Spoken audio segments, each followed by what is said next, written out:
Hello, నువ్వు కాదంటే నా చేయి కోసుకుంటాను. కోసుకోవాలనుకుంటే బయటికి వెళ్ళి కోసుకోండి, నేను ఇప్పుడే తడగొట్ట పెట్టాను.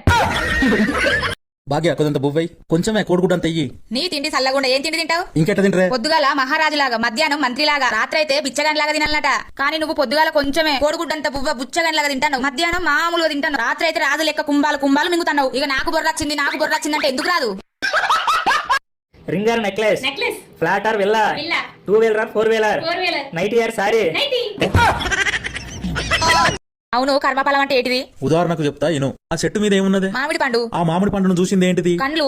ఆ పొలం దగ్గరికి పోయేటి ఏంటి? కాళ్ళు. ఆ పొలాన్ని దింపేటి ఏంటివి? చేతులు. ఆ పొలాన్ని తినేటిది ఏంటిది? నోరు.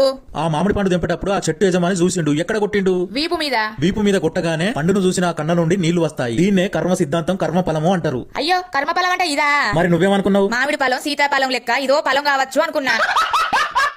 ఏంటి, మీకు ఇంగ్లీష్ వచ్చు కదా? బాగా వచ్చు. అయితే నేను ఇంగ్లీష్ లో ఒకటి అడుగుతాను, దానికి తెలుగులో అర్థం చెప్పండి. అడుగు. I am donkey. నేను గాడిదని. అది నాకు తెలుసండి, కానీ దాని అర్థం చెప్పండి. దాని అర్థమే